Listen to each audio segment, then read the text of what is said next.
आज का सासु पतोह कहानी का हो भैया सुना जाए कि आज काल के पतोहिए बड़ा रंग करे ससुयन के तंग करे ना।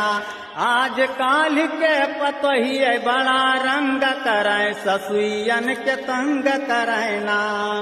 और तंग करे ना आज तंग करे ना, तंग करे आज तंग करे ना। आज काल के पतोहिए बड़ा रंग करे और ससुयन के तंग करे ना।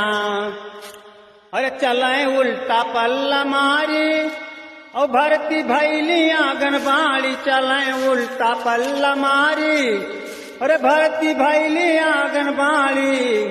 अरे दोनों टाइम ये तो घर ही माँ जंग करे कि दोनों टाइम ये तो घर ही माँ जंग करे ससुयन का तंग करे ना। दोनों टाइम ये तो घर ही माँ जंग करे ससुयन के तंग करे ना।